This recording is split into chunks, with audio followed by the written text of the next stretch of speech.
నమస్తే, welcome to our channel. ప్రస్తుతం మనతో పాటు ఉన్నారు ఆక్యుపెంచరిస్ట్ జనార్దన్ చారి గారు. తో మాట్లాడి మనకున్నటువంటి చాలా రోగాలకు ఆక్యుపెంచర్లో ఎలాంటి ట్రీట్మెంట్ ఉంది, అవి ఏ విధంగా యూజ్ అవుతుంది, వాటి ప్రెజర్ పాయింట్స్ ఏంటి అనేది తో మాట్లాడి తెలుసుకుందాం. నమస్తే సార్. నమస్తే అమ్మా. సార్, ఈ మధ్య కాలంలో ఎక్కువగా ప్రాబ్లం ఫేస్ చేస్తున్నారు అని అంటే గ్యాస్ట్రిక్ సమస్య సార్. అసలు ఇది మనిషిని ఒక విధంగా బయటకు వెళ్ళనివ్వదు, ఇంట్లో కూర్చొనివ్వదు. సో ఇబ్బంది పెట్టే ప్రాబ్లం అని చెప్పొచ్చు.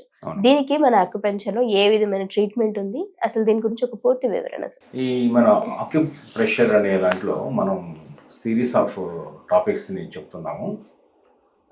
సంతోషకరమైన విషయం ఏంటంటే ప్రేక్షకులు చూసిన వాళ్ళే ఈ పాయింట్స్ యూజ్ చేసుకుంటున్నారు, సంతోషాన్ని వ్యక్తం చేస్తున్నారు, రిజల్ట్స్ వస్తున్నాయి.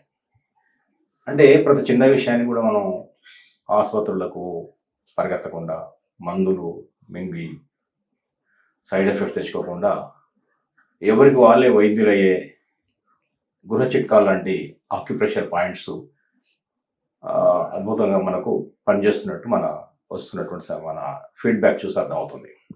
ఇప్పుడు మీరు చెప్తుంది ఏంటంటే ఈ గ్యాస్ట్రిక్ అనే సమస్య, ఇది ఇండైజెషన్లోనే ఒక భాగం. గ్యాసెస్, ఈ గ్యాసెస్ మనం తినగానే కొంతమంది కొన్ని రకాల పదార్థాలు, ముఖ్యంగా పప్పు లాంటివి, కొంతమందికి నాన్ వెజ్ తిన్నప్పుడు ఏమవుతుందంటే ఈ పొట్ట అనేది ఉబ్బరం అవుతుంది. ఈ గ్యాసెస్ ఫామ్ అవుతాయి.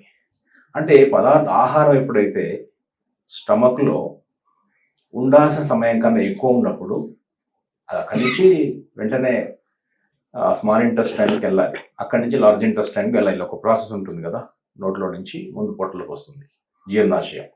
ఆ జీర్ణాశయంలో నుంచి మళ్ళీ ఫర్దర్గా మూవ్ అవ్వాలి. ఒక సమయానుకూలంగా అలా ముందుకు మూవ్ అయితే ఏ ప్రాబ్లం లేదు. స్మాల్ ఇంటెస్టైన్కి వెళ్ళి అక్కడి నుంచి లార్జ్ ఇంటెస్టైన్కి అలా కాకుండా ఎక్కువ కాలం ఉండడం ఆ వాయువులు తయారవుతున్నాయి, గ్యాస్ ఫామ్ అవుతుంది. అయినప్పుడు ఆ గ్యాస్ చేసి చాలా పెద్ద సమస్య క్రియేట్ చేస్తుంది. అది ఆ పొట్ట ఉబ్బినట్టు అయిపోయి గ్యాసెస్ పైనుంచి కింద నుంచి గ్యాసెస్ వస్తుంటాయి. సో చాలా డిస్కంఫర్ట్. ముఖ్యంగా దీనివల్ల ఇంకొక సైడ్ ఎఫెక్ట్ ఏంటంటే, ఇంకొక ఇబ్బంది ఏంటంటే, మరో ఇబ్బంది, ఈ మోకాళ్ళ నొప్పులు, కీళ్ళ నొప్పులు ఉన్న వాళ్ళు ఉంటారు కదా, వాళ్ళు దీనివల్ల ఇంకెక్కువ అవుతాయి. ఎప్పుడైతే గ్యాస్ ఫామ్ అవుతుందో ఈ గ్యాస్ మోకాళ్ళ నొప్పులను కూడా పెంచుతాయి. నీ పెయిన్, జాయింట్ పెయిన్ అని అంటారు కదా, ముఖ్యంగా మోకాళ్ళ నొప్పులు ఖచ్చితంగా గ్యాస్ ఫామ్ అయిన రోజు వాళ్ళ నొప్పులు తీవ్రంగా అవుతాయి. ఇది ఇంకొక అడిషనల్ దీనివల్ల వచ్చేటువంటి ఇబ్బంది. సో ఇక ఈ ఉబ్బరం అనే సమస్యకి ఆక్యుపంక్చర్లో ఒక ఆక్యుపంక్చర్ మీకు ఇందాక చూశారు కదా, ఒక నీడిల్ ST45 అనే ఆక్యుపంక్చర్ పాయింట్. కానీ ప్రేక్షకులు అలాంటి నీడిల్స్ వేసుకోకూడదు. మనం నీడిల్ వేసాం, అలా నీడిల్ వేయకూడదు. కానీ ST45 అంటే కాళ్ళల్లో ఉంది. ఆ 45 పాయింట్లో ఏంటంటే ST45లో అది బిగ్ టో, సెకండ్ టో, రెండవ వేలు, పెద్ద బొట్టన వేలు తర్వాత రెండవ వేలు గోరు యొక్క అవుటర్ ఎడ్జ్లో ఉంటుంది పాయింట్. సో అక్కడ కనుక జస్ట్ ఒక పెన్ను తీసుకోండి, ఇలాంటి పెన్ తీసుకొని ఆ ST40 సెకండ్ టో అనుకున్నాం, బిగ్ టో పక్కది బొట్టన వేలు, రెండో వేలు ఉంటుంది కదా, మనం మెట్టలు పెట్టుకునే మహిళలు. సో ఆ రెండో వేలు ఆ గోరు అవుటర్ ఎడ్జ్ లోపల ఈ ఉంటుంది పాయింట్. ఇది బొట్టన వేలు అనుకోండి కాలుది, ఇది రెండో వేలు అనుకోండి, ఇది అవుటర్ ఎడ్జ్ ఇక్కడ ఉంటుంది. సో ఆ కాళ్ళలో ఈ పాయింట్ కనుక ఇలాంటి పెన్ తీసుకొని ఈ బ్లంట్ సైడ్ తీసుకొని మెల్లగా దాన్ని ప్రెస్ చేయడమే, ఇలా నొక్కి వదలాలి. ఇప్పుడు ఈ పాయింట్లో ఇలా నొక్కి వదలాలి. అక్కడ కొంత స్టిమ్యులేషన్ కల్పించాలి, స్టిమ్యులేట్ చేయాలి, ప్రేరణ చేయాలి. అక్కడ కొంత ఒత్తిడి కలిగించాలి. ఆ ఆక్యుప్రెషర్ పాయింట్లో ఎప్పుడైతే మనం ఒత్తిడి, ప్రేరణ కల్పిస్తామో ఎనర్జీ ఫ్లో స్టార్ట్ అయిపోతుంది. డైరెక్ట్లీ కనెక్ట్ కాళ్ళలో, చేతుల్లో చెప్తున్నాను, బట్ కాళ్ళలో అది అక్కడ వెంటనే అది స్టమక్ మెరిడియన్ కాబట్టి స్టమక్లో ఉన్న గ్యాస్ని వెంటనే విదిన్ సెకండ్స్ ఆ డైజెస్టివ్ జ్యూసెస్ వస్తాయి.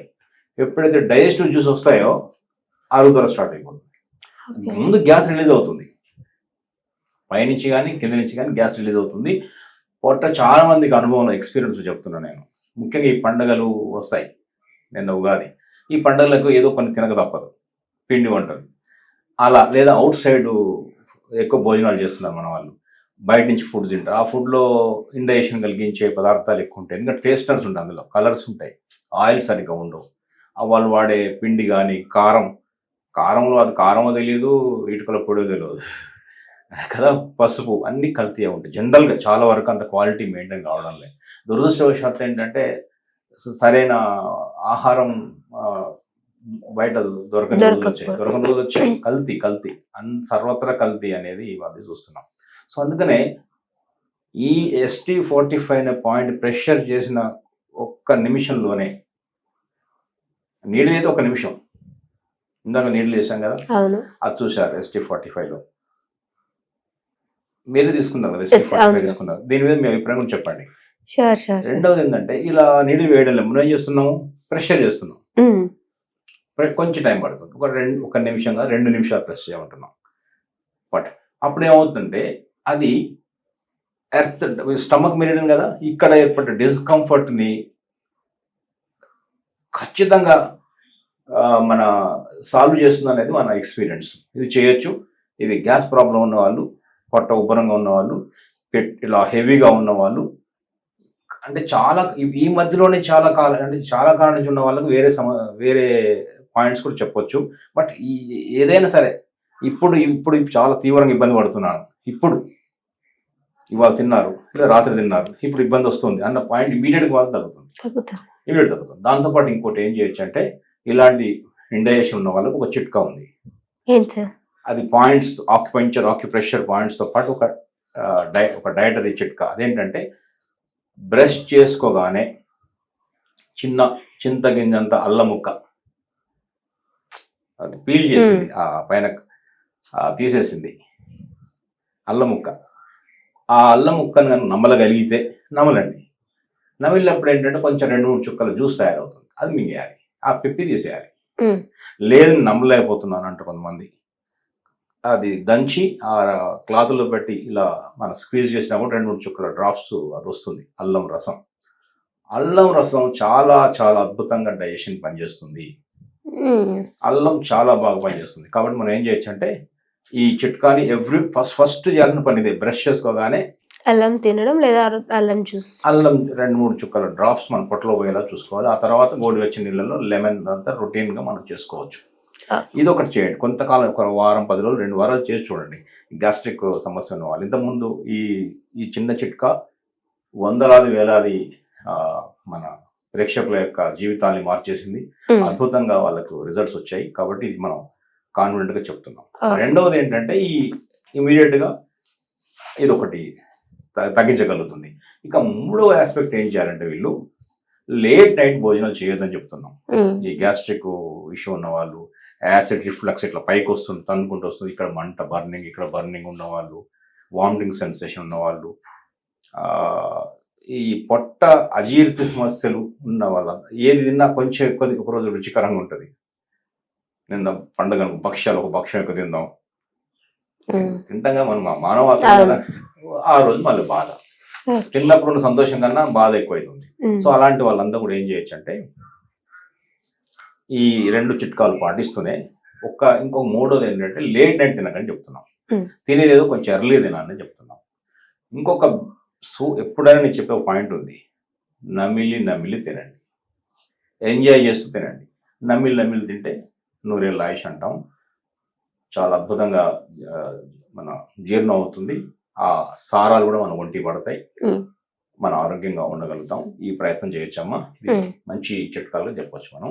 ఈ ప్రెషర్ పాయింట్ కూడా చాలా బాగా పనిచేస్తుంది. Okay, thank you so much sir, మంచి ఇన్ఫర్మేషన్.